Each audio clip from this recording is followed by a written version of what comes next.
FM Abuja. With us this morning is the Ambassador of Spain to Nigeria, His Excellency JUAN. You're welcome, sir. Thank you, OWEI, for having me. Thank you very much. His Excellency is a veteran in the diplomatic world.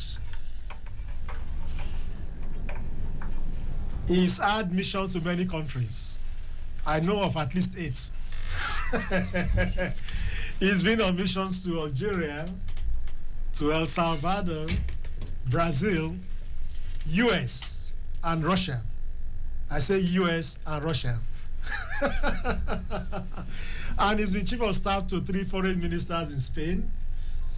He was ambassador to South Africa, with concurrent accreditation to Madagascar, Lesotho, Mauritius, Comoros, and he's visited many African countries. In a sense, Ambassador JUAN is an African. He was also deputy ambassador to Morocco before he became ambassador to Nigeria 6 months ago. In 6 months, we felt him in Nigeria. And he also has concurrent accreditation to Benin Republic. I do, yes. And to ECOWAS. So you're welcome again, once again. Thank you, Ken, OWEI. Thank you for the opportunity. Thank you very much, Ambassador. Spain was the first superpower in the world in terms of global reach. It was said, the first time it was said that the sun can never set on Spain because it had colonies and it had territories in many parts of the world. What are the origins of Spain? Well, the origins of Spain go long back into the past, but I wanted to say a word on that that you mentioned as Spain being a global superpower. And I say was. I don't want people to think that I introduce myself as the ambassador of a global superpower.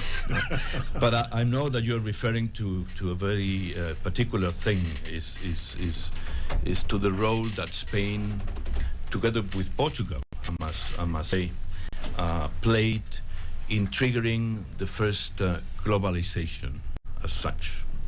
And that indeed that was very much the case. Starting in the 15th and 16th centuries.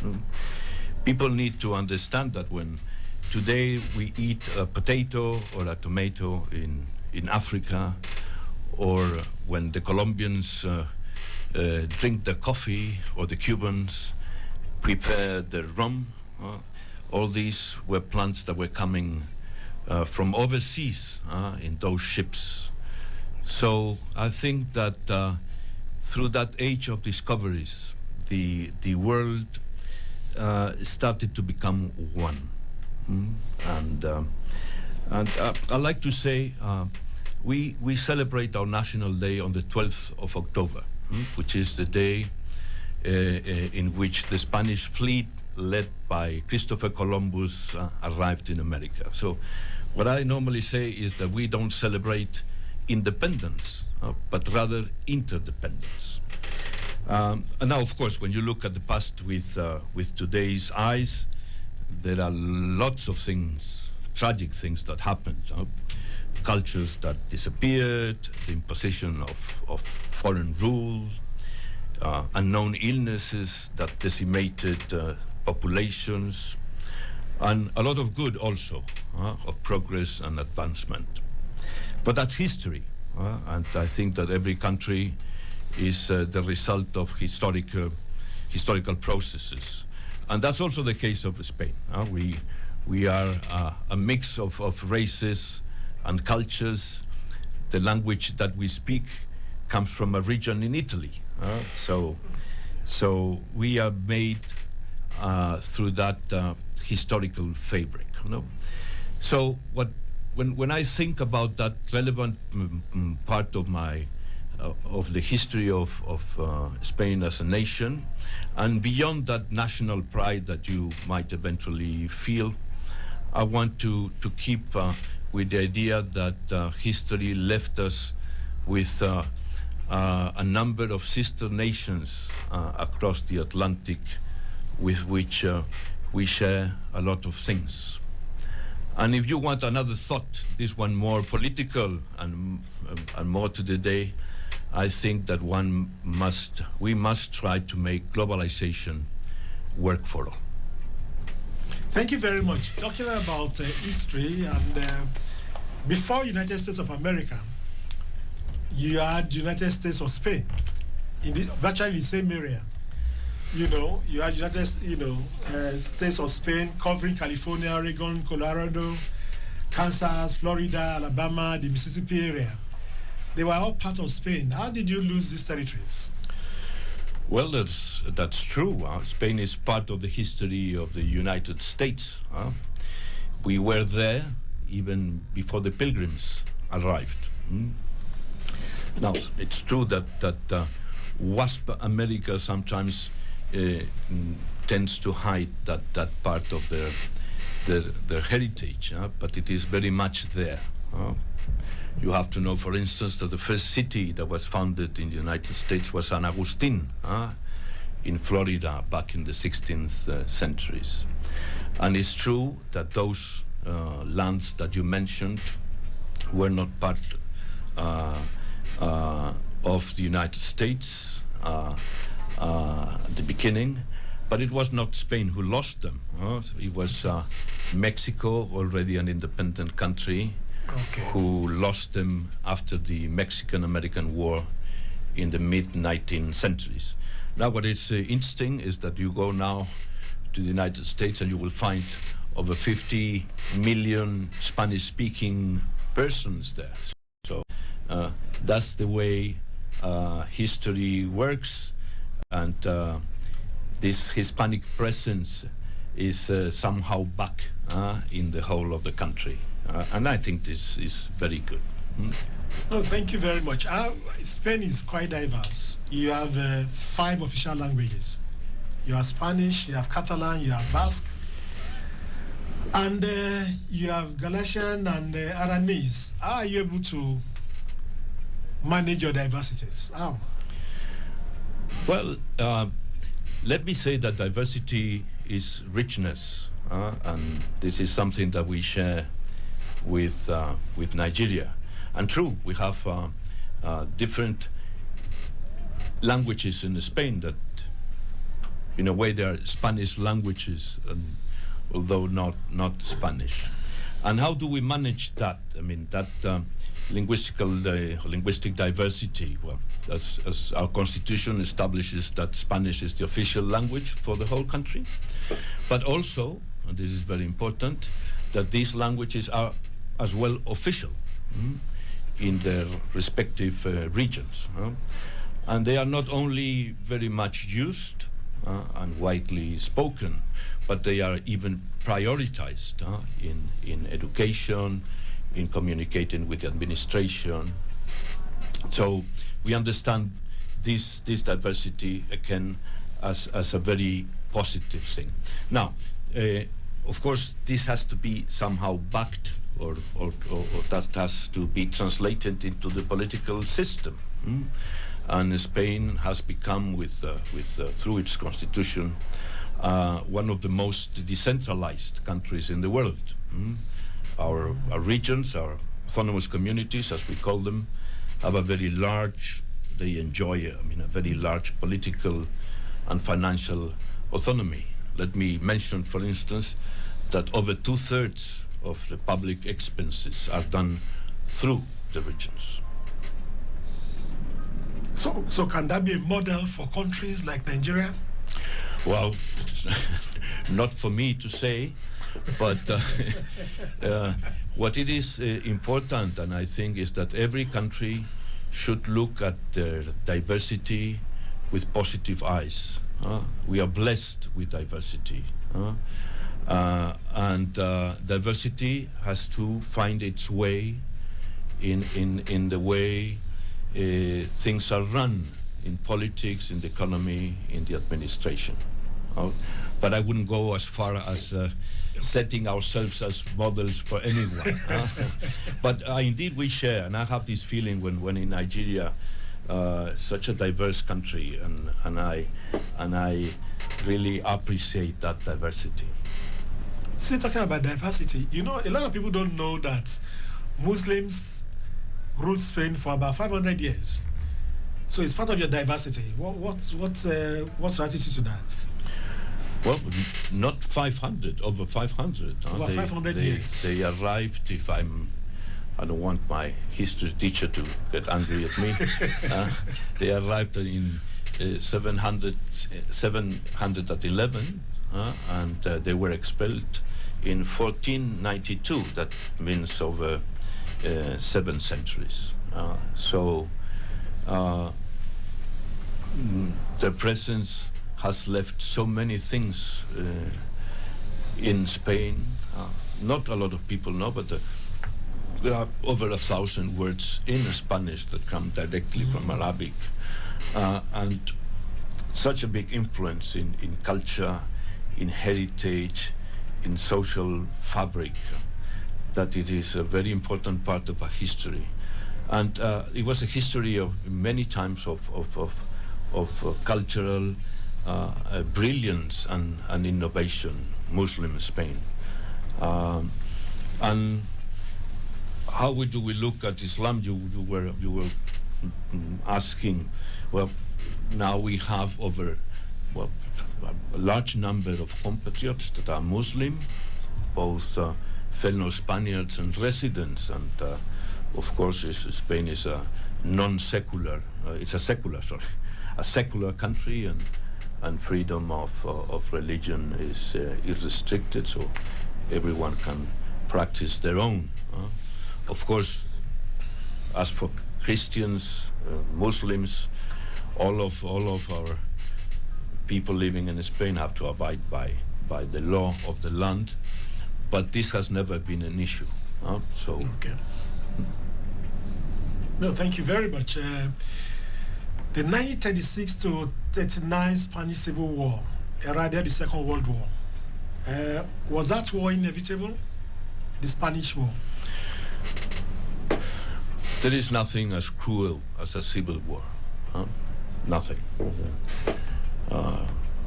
Families fighting their own, people that found themselves in one side just because they were there at that moment, and it was a terrible experience for my country that left a lot of damage in every sense. No, now inevitable. Well, you can look at the root causes of the war. There was fundamental disagreements amongst the Spaniards on many things: the role of religion, property, regional diversity. There was no effort whatsoever to find common ground. We were in the midst of a national crisis at the time, but inevitable, no. The war started because an important part of a military staged a coup against the Republic, and they were not able to summon enough support to control the whole of the country, and so the war started. Now you mentioned the Second World War, and indeed there is also you can also look at our own war in the broader context of tensions in Europe that finally led to the war, and foreign powers did play a role in a war, each different countries supporting the two sides, and that meant that the war took longer, and it was even more horrific. Well, looking at the world, we have some 406 million Spanish speakers spread across some 21 countries. How has this rubbed off on Spain? Has it enhanced your diplomatic standing when you have such a huge number speaking Spanish as official language? Well, we don't own the Spanish.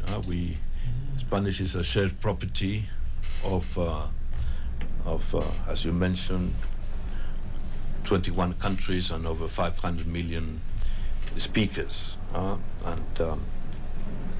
But yes, it is a very important asset, if you could say so. People talk about soft power and things like that. Well, Spanish is now,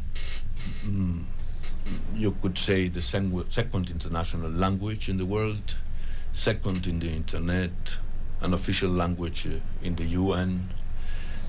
So a very important language to learn. And I would say, if I may, to your listeners, and an easy language to learn. So we are not talking Mandarin here. So sorry, can you greet us in Spanish? So at least we know. My pleasure. Yeah, please. Muchas gracias, OWEI, por la oportunidad que me das hoy de hablar sobre España a los ciudadanos de Nigeria. Muchas gracias. Gracias. So, let me also say that one of the things that struck me when I came to Nigeria is the fact that Spanish is not taught or learned in Nigeria, and I think we are losing opportunities there, and you are losing opportunities there, because we also have to keep in mind your neighbors across the Atlantic that are Spanish-speaking countries. So, and we are trying to deal with that. We'll be opening a chair in Spanish language next year in the University of Lagos, and we hope to build on that, so that one day Spanish may become a popular language in Nigeria. Thank you very much. It is said that the first modern novel is a Spanish one, Don Crusoe. And you have over 6 Nobel Prize literature winners in the last few years. What is this due to the Spanish culture, the beauty of the language, the education, or some type of official, support for literature in your country? I think the right answer would be all of the above, as you do in multiple choices. Okay.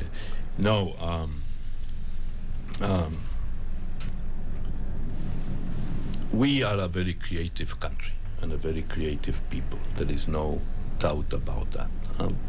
When you look at the history of art, be it literature, visual arts, any music, you see Spanish creativity there.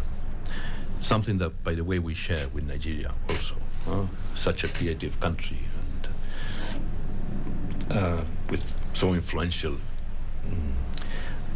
And now, but I want to say a word on Don Quixote. It was indeed the first modern novel. Funny enough, written by a person that wanted to be successful in theater, but he ended up giving the world the first novel. And it is an amazing experience to read Don Quixote and to see how it still speaks to all of us more than 500 years after it was first published. So I encourage everyone to read it. I myself, I will try to reread it for the 4th time, I think. It takes time. It's not easy reading for Twitter readers, but it's worth the effort. Now, culture is very important for a country.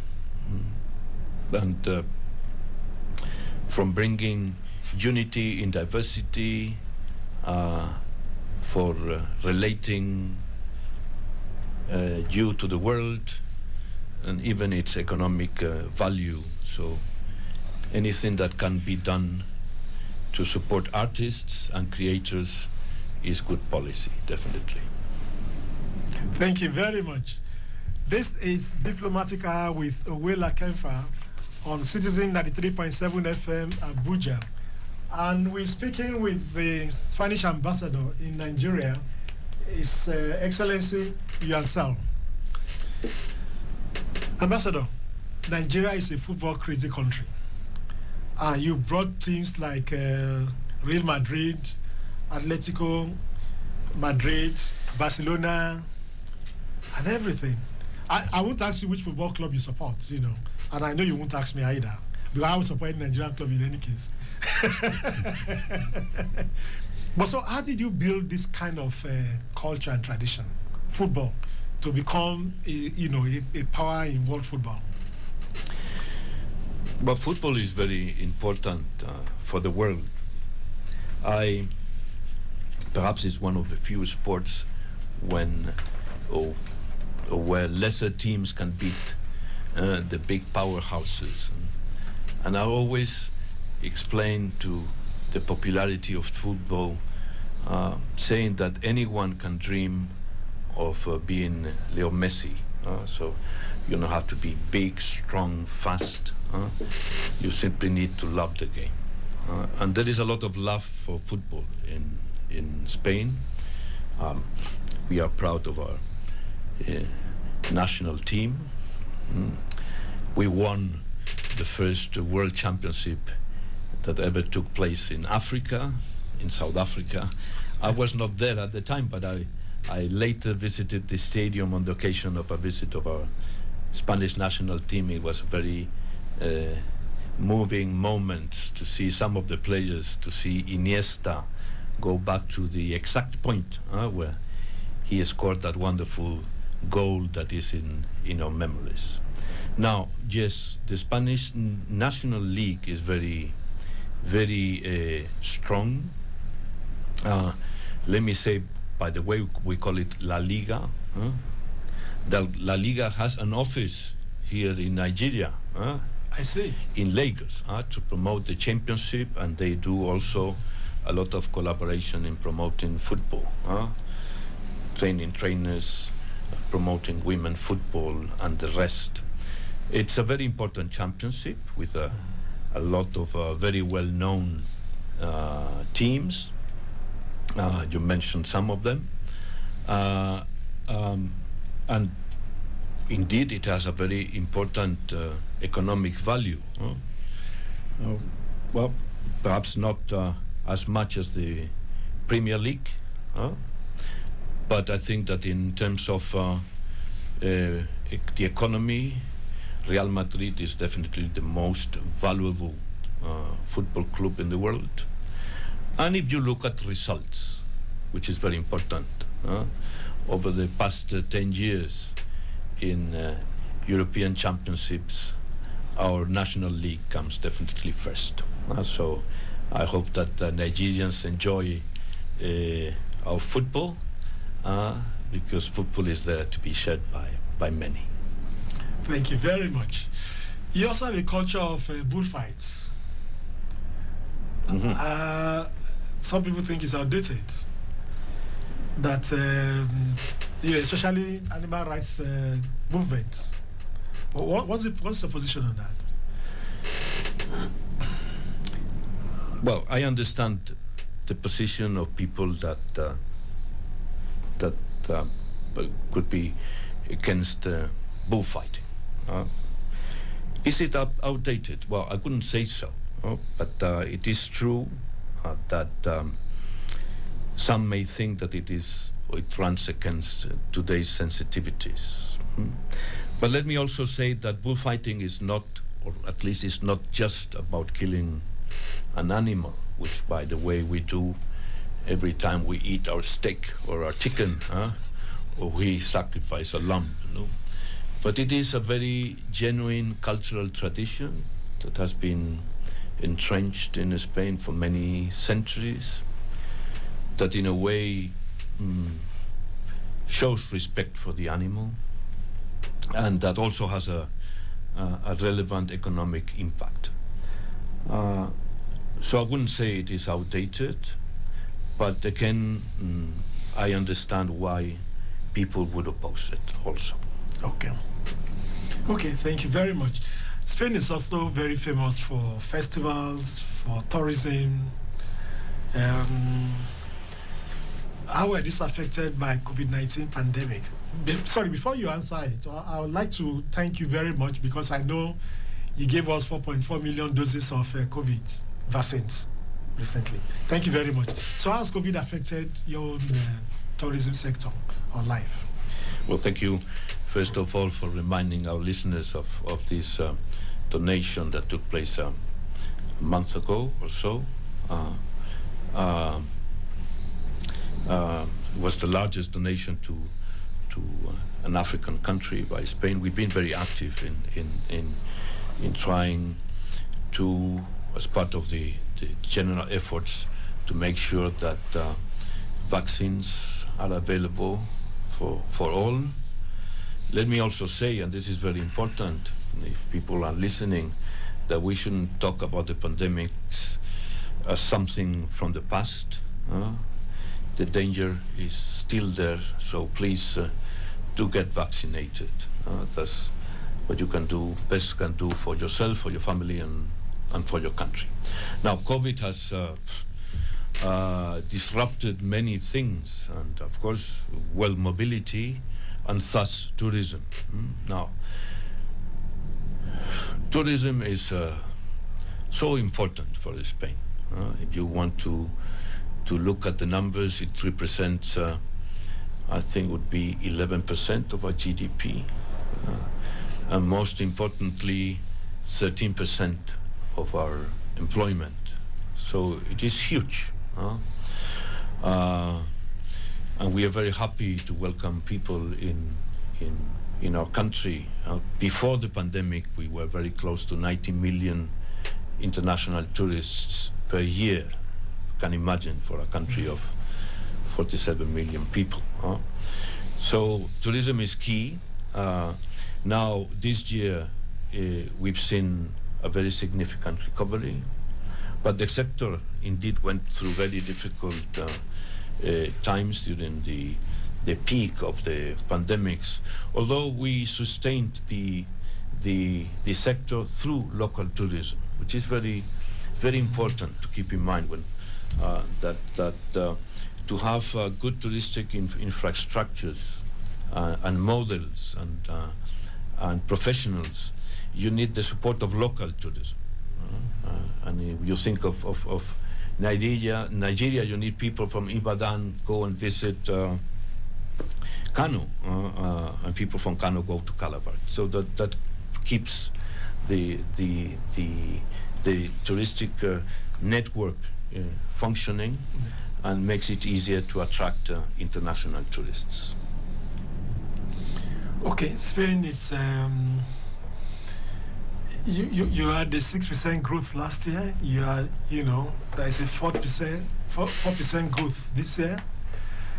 Yeah, but despite this, consumer prices have been shooting up to 8.5% increase.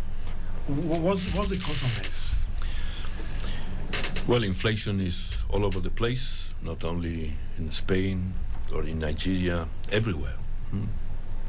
And it is worrisome. I mean, there are reasons for that. I mean, that even the pandemics brought a very significant disruption of production chains. Also, the energy prices have contributed to that inflation. But we need to deal with that. And for the European country, you have to bear in mind that we don't own monetary policy anymore. This is in the hands of the European Central Bank. But of course, we are seeing everywhere that interest rates are going up to try and deal with inflation. And the other thing is that you can do is try to soften the effects of inflation in the life of the people, and that's what we are trying to do. Okay, we can link this to the issue of poverty. The rate of poverty in Spain in 2020 was 21%. Unemployment was 14%. This seems quite high, given the fact that you're a developed country. It is definitely high. Look, the Spanish economy is a performing one. We have an open economy with a lot of innovation in many sectors. But it is true that when you compare this economy to those in similar conditions, the unemployment rate is too high, definitely too high. And there has been a lot of studies to try to understand why. There's experts that would talk about the underground economy, others that would refer to the very strong housing crisis that we suffered and that left a lot of people working in the sector, mainly migrants, unemployed. I think that the answer has to come through a very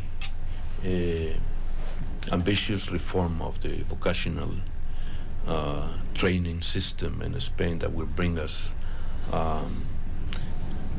closer to what the market needs and asks for from people, mostly youth. Now we share this people talk about the future of a jobless economy, but I think that the answer will come through education, definitely. Okay. There is the issue of asylum seekers. On June 29, 2022, at least 23 Africans were killed. The border between Spain and Morocco, Melilla. What was the problem, and what is Spain's solution to the issue of asylum seekers? Well, what happened at the border between the Spanish city of Melilla and Morocco was terrible and should never happen again. That's the first thing I must say. What happened? I mean, this is under investigation both in Spain and I think that also in Morocco. From what I saw, from the images, there was a large number of persons, of migrants that came out of the mountains in the vicinity, over 2,000, armed with sticks, stones, and ready to go. And they very clearly overrun the deployment by the Moroccan security forces, which perhaps was not sufficient for the number and the attitude of those arriving. What happened is that they got to the border. They didn't try to jump over the fence as on previous occasions, but they went directly for the door with electric source, and there was an avalanche, and many died suffocated. All of them, I must say, in the Moroccan side of the border. So they wanted to get through at all costs, and the cost was terrible. So can you allow people to enter a country on their own will, even through violence? The answer is no. Can this justify the death of 23 persons? The answer is again no. So you have to look at this from a broader perspective. We know where we are, Spain and Morocco. We sit in the middle of two continents. We also sit at one of the largest income divides in the world.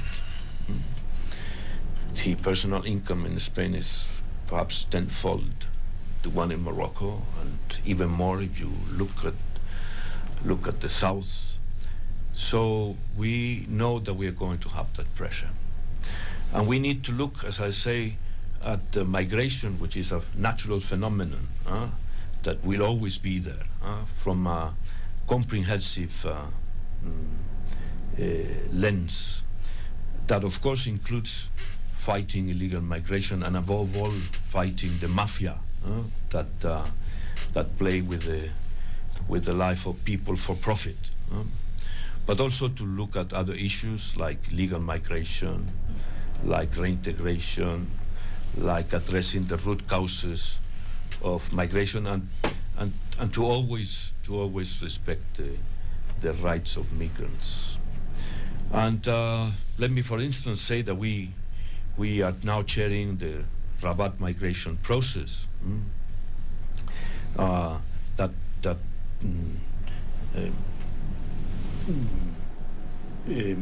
deals with migration in all the Atlantic and Western Mediterranean route, and we are co-chairing with Nigeria this month of September a high-level meeting on legal migration. So, but again, it's so sad what happened, and we must try our best to make sure that migration takes place in an orderly, regular and safe manner, and that never again we will see the images we saw. Thank you very much. This is Diplomatic Hour with OWEI LAKEMFA on Citizen 93.7 FM Abuja, and we're speaking with the Ambassador of Spain, His Excellency JUAN. Well, you are part of Europe. Yes, there's a war in Europe. Ukraine, Russia. Can you explain Spain's position in all this? And why does it seem European countries don't want a diplomatic solution to this war? Well, Spain's position is the same as the immense majority of the international community. This is not only about NATO or the EU. So, like Nigeria, we fully support Ukraine's sovereignty and independence and freedom in the face of the Russian aggression. Well, you talking about diplomatic solutions. I mean, I wouldn't understand Europe as opposing a diplomatic solution. What we all want is the war to stop, and thus the Russians to go back where they were, to go back home. This war is terrible, not only because every war is terrible, but also because of the way Russia is conducting the war, with no respect, to say the least, for civilian populations. No. And this war is having dire consequences not only in Europe, but everywhere in the world, particularly in Africa. When you look at and how the hike of food prices and energy prices all over the world, the inflation that you were mentioning before. And the Russians have very clearly stated that they consider food and energy as weapons of war, and they are using them.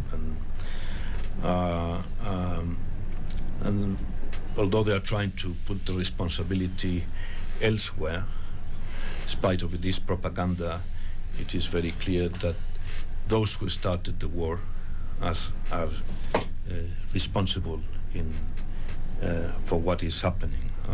You can see that even when they sign an agreement to allow for food supplies and grain mostly come out of the Ukraine, the next day they bomb they bombed the port of Odessa. No? So, diplomatic solutions, well, you cannot talk about diplomacy while bombing civilians. What we are doing is responding to Ukraine's demands of support to defend themselves, to defend their country and their freedom. And it is up to the Ukraine when the moment comes to decide whether they want to engage in a diplomatic solution that cannot be simply to rubber stamp what the Russians are trying to impose. Thank you very much. National anthems are anthems composed by countries, you know, which evokes some sense of patriotism, some of their culture, their history.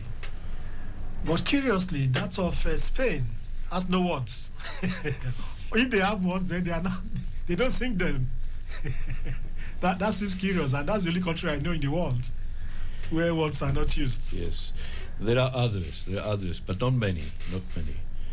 Well, the music is beautiful, but you have the sense that something is missing. We all diplomats, Spanish diplomats, have had the experience of being asked abroad to sing a cappella the national anthem and to say, sorry guys, there is no lyrics to sing. We've tried in the past, even Franco tried, but also later to adopt lyrics for our national anthem, but it always becomes very controversial. If you would sit now with your fellow Nigerians or fellow whatever to discuss on a national anthem, it will be perhaps a very divisive thing. So we haven't managed. So what we do is try to sing along, trying to reproduce the music, lo lo lo lo lo. But I really am envious when I listen Nigerians sing the national anthems as many other countries in the world. well, let's since you are in Nigeria, let's talk about Spanish-Nigeria relations. Thank you. Trade or whatever we're doing. I know President Buhari had was an official visit to Spain. Can you tell us about this? What is the outcome really, in concrete terms? First of all, the visit of His Excellency President Buhari to Spain that took place a month ago is in itself a very strong message. A message of the common will to bring our relations to a more ambitious and diversified agenda. We are very grateful that the President could come, and we are very happy with the results of the visit. The relations between Spain and Nigeria have always been good. We've been friends, we've traded with each other, but there is, as I say, this feeling that we want more. Not only an increase in what we do, but to start new things in new chapters that we were not doing. If you look, for instance, at the economic relations between Nigeria and Spain, let me say that we are your second customers in the world, right after India. And for us, you are the first suppliers if you combine both oil and gas.